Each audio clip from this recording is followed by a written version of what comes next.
morning and welcome to the Film Connection. I'm Lauren Sussman, your hostess, and on behalf of the Hockomock Film Committee, I'd like to welcome you to our show. The Hockomock Film Festival is put together to celebrate and collect people interested in filmmaking, in video, in all aspects of filmography, so to speak.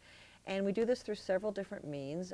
We have a film club, we have a website, we have a film competition, an annual one, and I don't know, quarterly one, I guess you could call it. So there are a lot of different ways that you could nurture your love of filmmaking, of video, of teleproductions, if you'd like to. So I encourage you to check out our website at hockomockfilmfestival.com, where you can find our TV show listings, our film club listings, upcoming activities, as well as information on how you can submit films that you make personally to our annual competition. It's a money prize awarded. The competition commences in May, and you can find all the information out about that. We have 3 different categories. Drama, documentary, and original music video. So it's open to all ages, all interests, all levels. Please check us out there. And also, if you're interested in participating in any of our activities on coming into this show and sharing some of your expertise, if you are out there in the mainstream world of production and communications, we'd love to chat with you. So you can contact us also at the website. But I would like to really move on to our guest because we have a local, let's see, artist, expert in filmography, in teleproductions, and so I'd like to welcome Ron Van Dam. Thank you so much for joining us. It's a pleasure to be here. Well, it's very much a pleasure to have you. We were chatting a few minutes ago about the evolution of this particular industry in film and television, and you're going to share with us your profession, your passion. But first, if you could give the folks at home a little bit of background on yourself, where you were born, your education, and some of the things that have brought you to this point in your life. I think they'd like to hear it. I was born in Manhattan, in New York City, and when I was brought up in Teaneck, New Jersey, and usually people don't admit that they were brought up in New Jersey, but I'm doing that for you. Okay, and, because? Just because you asked, there you go. Well, thank you. And I'm a weak guy. I remember, it's funny because people ask me, why did you get involved with movies and television, that kind of thing. Sure. And I remember that when I was a little kid, 3, 4, 5, 6 years old, I remember that when I would wake up from a dream after sleeping the night, I would lie in bed and I would finish the dream to completion awake. And then I would actually roll credits in my mind. Seriously, which is sick, but that's what I did. It was a precursor, I am sure. It certainly was, and that, you know, and thinking back on it, boy, I guess I really was involved even as a child. Okay. Just, you know, in imaginary senses. And then I pursued that all through my childhood. My father helped me build a theater in the basement of the house we lived in. So we would have kids over on the weekends and we would do theater productions in our basement. So, I mean, like, you know, totally obsessed with this stuff. Went to New York University School of Film and Television and graduated from there and met a lot of artists and such, which even stimulated me even more. And then actually went into the movie theater business. This was in New York City, and there were movie theaters all over the place. So that was really my first job. And of course, I would just watch all the movies, and I'd meet the directors and the celebrities. In those days, I shouldn't say what year it was. A little while ago. Yeah, it was in the 70s. Okay, good. In New York, they would have premieres, world premieres. Sure. They don't really have that anymore. They do in Hollywood, I suppose. Yeah. But it used to be New York that they would have these premieres. So the directors would show up and the celebrities that were in the films. So I'd meet them all, being part of the movie theater industry. And it just everything just compounded itself as to target that type of life for myself. Okay. Now, how did you end up here? Out of New York a little bit. The car broke down. Okay. Oh, that's a story we haven't heard before. I got married, and we decided, you know, if we want to have a family, it's not going to be in New York City. Okay. So we got on the New York State Thruway, and we just looked for towns that we might want to live in. And I was between jobs at that point. Okay. And we moved to Rochester, New York, spent 2 very cold, snowy years there, but got very involved with the Eastman School of Music and the Eastman Museum, which is very culturally rich in film there as well.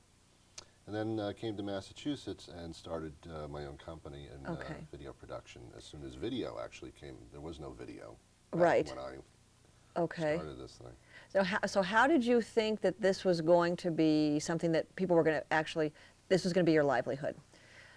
Well, it's like anything else. You do things on the side, and then when they prove to be successful monetarily, that's when you start rolling and you start funding yourself and going into full-time production. Okay, so it kind of grew. And what were some of your initial projects? Oh my goodness. Well, the first project was very similar to what you're doing here, was to start a cable television program. And there I started meeting people, making connections. Any industry, especially the television and film industry, is networking and making your connections. Otherwise, you can have a great talent, but you may not go anywhere with it. Right. So that was fostered in the area. And then doing the wedding videos on the side for quite some time. Obviously, that got me involved. Kept me shooting, so to speak. And that just evolved into other things. From the television show, we started to have musical groups and bands coming to us wanting to produce music videos for them and demonstrations and this kind of thing. And then it got into commercial work for industry. And just everything blossomed into everything else. And then over the years, I've produced a few motion pictures. Just saying to myself, hey, in my lifetime, I want to produce a motion picture. So I funded that and shot it and did some television shows out of Boston. So we're always doing some type of major creative project at any given time. And part of it is, you had a name, you have a reputation, and so you've brought with you some promotional video that you filmed for band promotion. So the band had hired us to shoot. I believe it was a demonstration video that they could send to their clients. And at that time, we were renting out cable studios in the area. We would lease them. I'm sorry. And then we would. We would produce it and the bands would pay us, we'd hire the crew and the whole thing. So we're going to run this video, but you and I are going to talk a little bit about it so that the folks at home can kind of get an idea of some of the tricks, some of the mistakes and that kind of stuff. So we'll go ahead and have the control room start running the video, and then we're going to chime in with some of your stories of what's going on in production. Okay?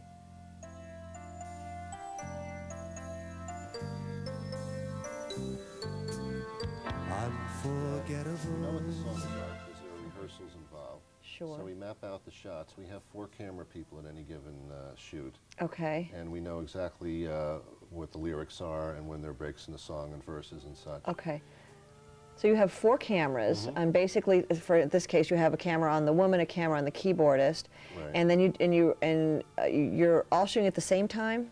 Yes. Yes. Yeah. What we're doing is similar to what you have in your control room here. We have a number of monitors that show what each camera is looking at. And then as director, I would choose which shot I'm going to take, and then you would also have to mentally choose how you're going to get into it. You're going to dissolve into it. You're going to cut to it. Depends on the tone of the song and what's going on.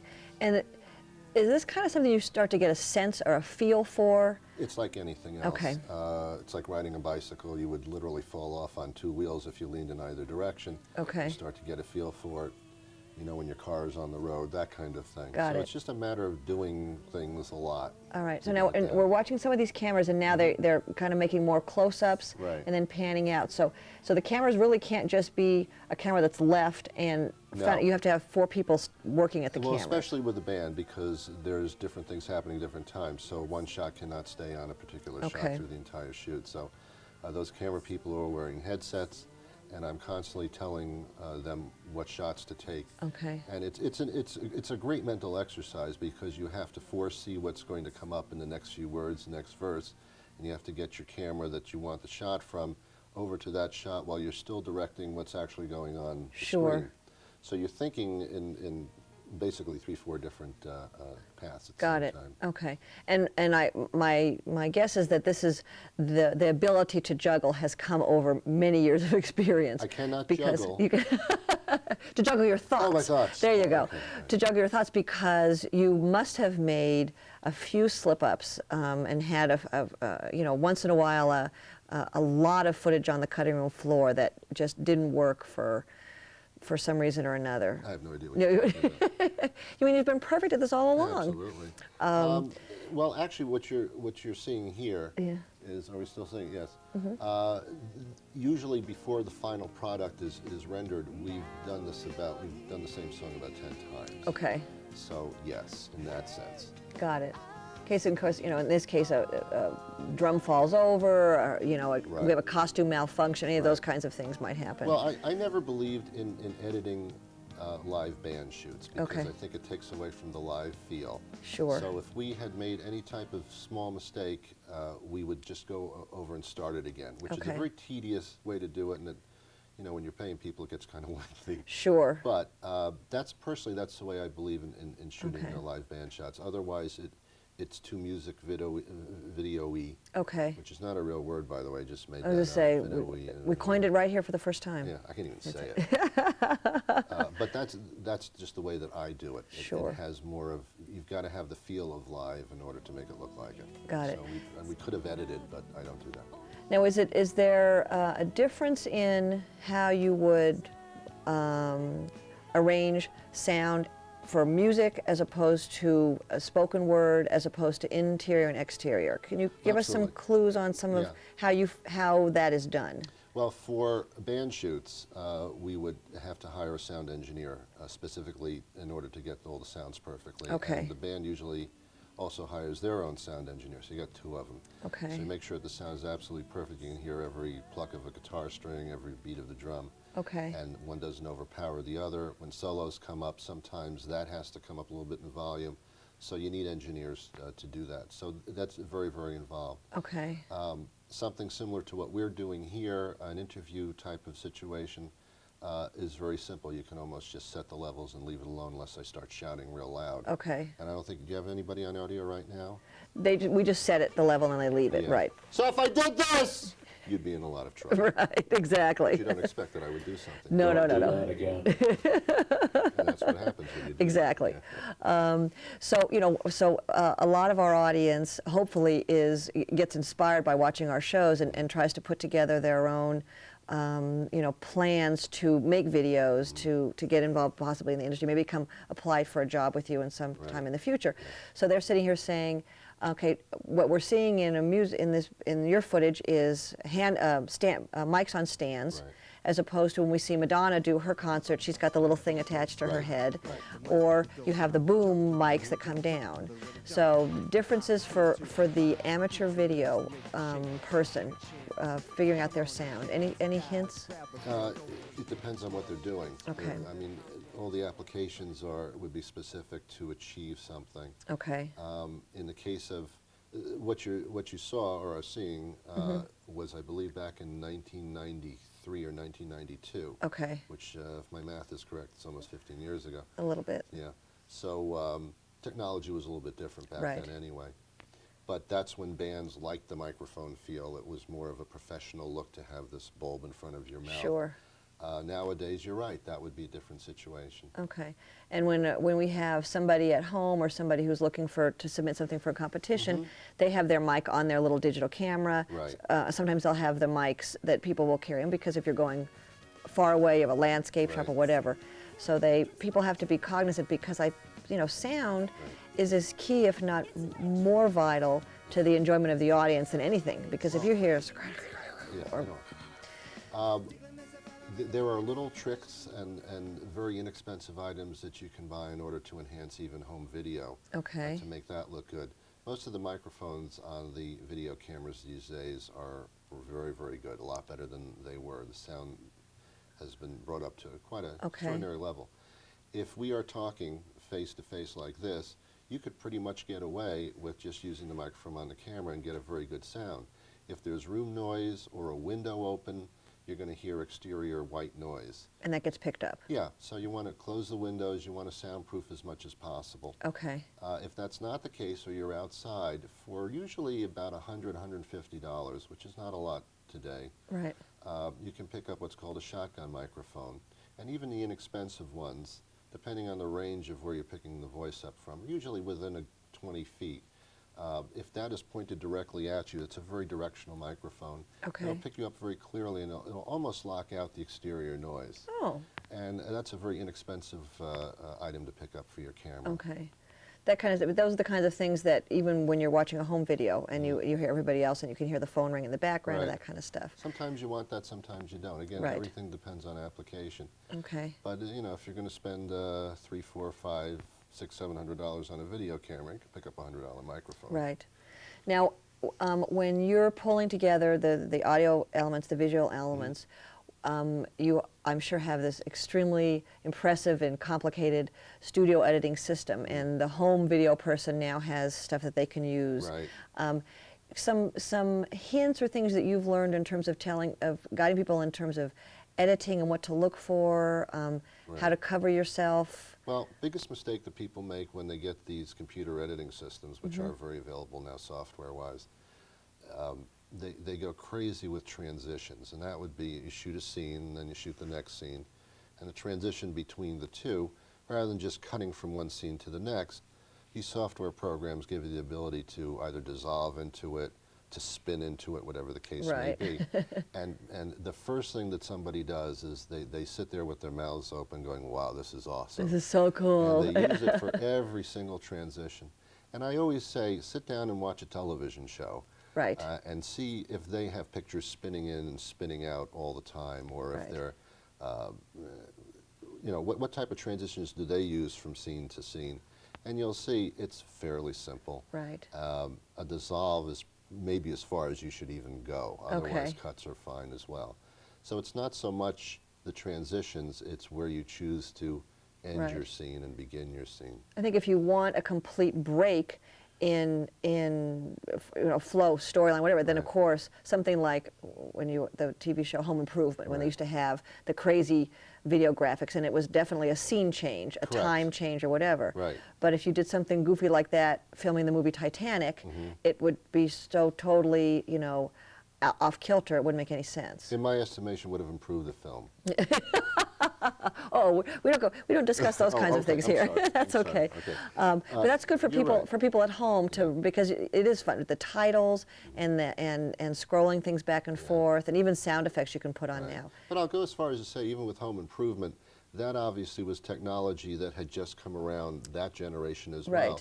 And my impression of that, and it was quite obvious, those transitions, that they were too extreme. They were cute and they ended a complete scene. So it wasn't overdone. But to me, it started to become overdone even on that show.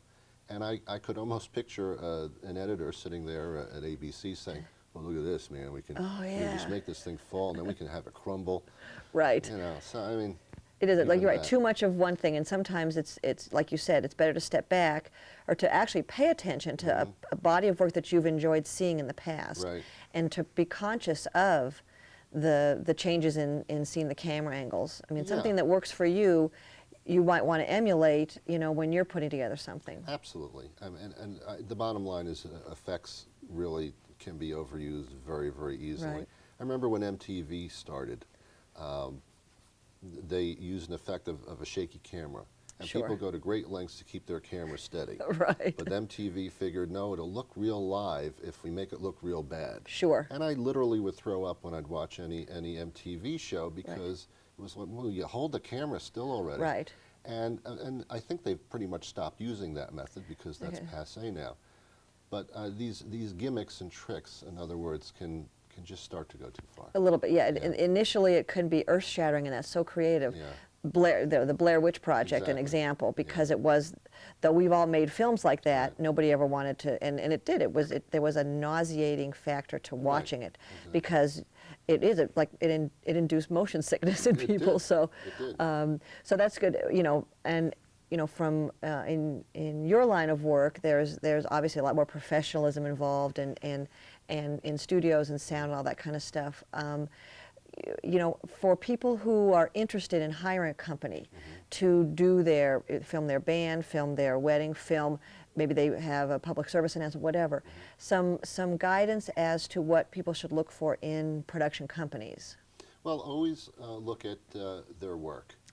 But I always caution, especially when weddings are concerned, because that'd be your largest clientele, that they should look at an entire wedding video. Anybody can take parts of their work, put it in a demo reel, and it'll usually look incredible because it's the best parts. It's the stuff where the camera didn't shake, or where something special happened.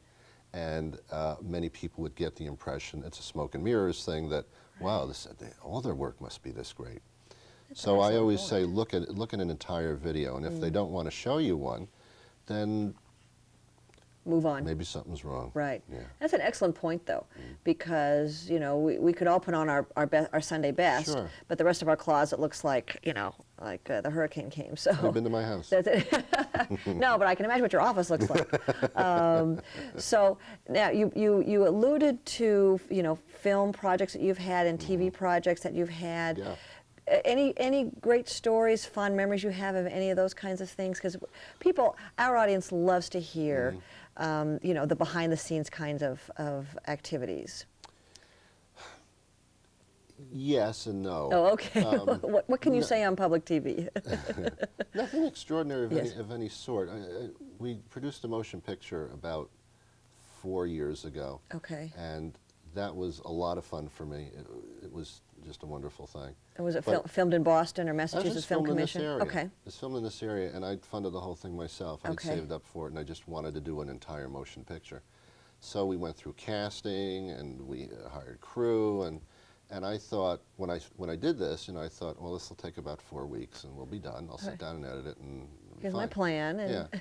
Well, it took a lot more than 4 weeks. It took about 1.5 years. Really? Yeah, but which is typical, Okay. basically, I suppose. You'd have to shoot scenes over again Right. because you'd shoot it, and then sometimes you'd have to call them back and say, well, that was great, but now I'm seeing it, and we got to do this again. Okay. So it was a lot more involved than I thought.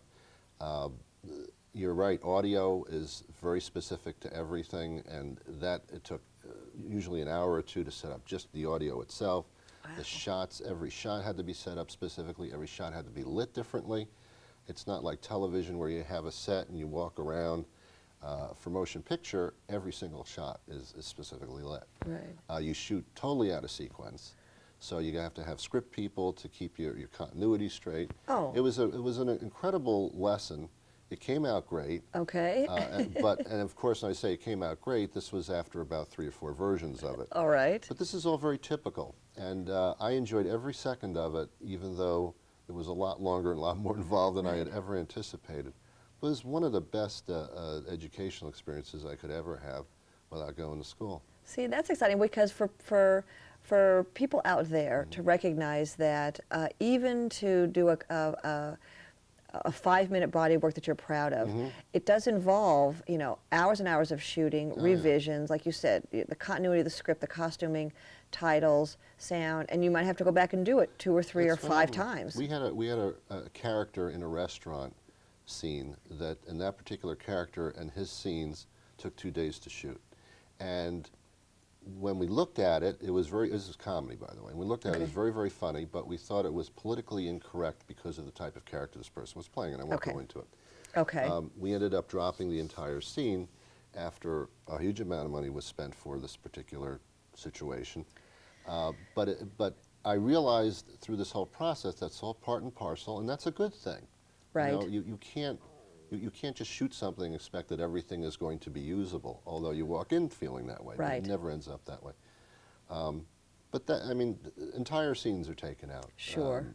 And it's amazing. Now, had you storyboarded this film to begin with? I Absolutely. took all precautions. And yet, the best laid plans, as they say, can fall asunder. And Absolutely, so you yeah. completely changed your mind. We did a supernatural series about 10 years ago, which was very Okay. successful. And I'm currently setting up production in February for a new drama series that we're going to produce in this area and try to sell to broadcast television, or to cable television at least. And we're in the process of doing that. And it's a new concept, so I'm very excited about it. But that always keeps me fresh and alive, to always have a project that I'm working on the side. That's really neat, and it goes to illustrate really the large scope of what a camera can do. Right. I mean, because people don't think of all of that. They think, cameras of vacation Right. videos or a news story kind of thing, and that's fascinating to think about. Well, it is. Even shooting home movies of your family or vacations Right. can be, you can turn it into something that's quite fascinating that other members of the family or friends will say, hey, it's really good. Yeah. Can I get a copy of that? Okay. That's where it starts. And that's it. So as you said, that there's a point, you know, when you were growing up, that it just clicked that this is what you like to do. Yeah. You have children. Any proclivity genetically to be interested in dads? No. No, no.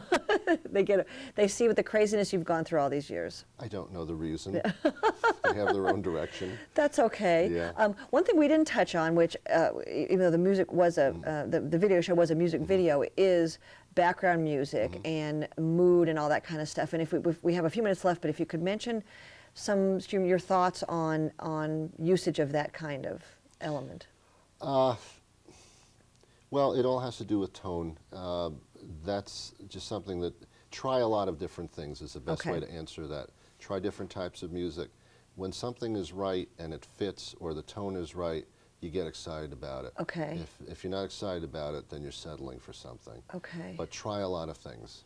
Oh, that's a great suggestion. Yeah. I haven't even mentioned your company is Televisuals. Right. You are in Brockton. Right. And you cater to the wide scope of any sort of video and Anything. teleproduction. We're basically doing weddings, Okay. which I love, by the way. Right. It is the best job in the world. Well, it's a happy time. To me, a wedding is a documentary.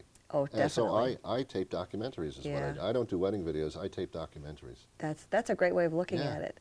So on behalf of our committee, I want to thank you very much for sharing. I mean, and we could go on for hours and hours and hours just about of your expertise in and how you evolved from scripting your dreams, Yeah. finishing your dreams Yeah. to where you are now. So, but I thank you for joining us, and for folks who want to reach you. You're in, I assume, the internet and in the phone directory Right. under Televisuals. Televisuals.com, phone book. Great. And so, Ron Van Dam, I want to thank you for joining us, and Pleasure. hope that you'll come back at some point and share with us latest projects. We want to hear, great movie productions and great commercials and successful bands that have come from your studios. So I hope the folks at home enjoyed this peek into the professional end of where you can take your interest in visuals, in videography, sound, costuming, script writing. All of these are elements that can be a part of a larger industry out there. So on behalf of the Hockomock Film Festival, I want to thank you for joining us at home. Please keep an eye out on our website, hockomockfilmfestival.com, for all of our activities. I want to thank the Northeastern Savings Bank for their support and continued sponsorship, as well as ClearPoint Communications, who hosts our website. So we'll see you again Mondays and Tuesdays here at 7 o'clock, and 4:30 on Thursdays in the Easton viewing area. Check your local directories for your town's schedule. Thank you so much. I'm Lauren Sussman. Good night.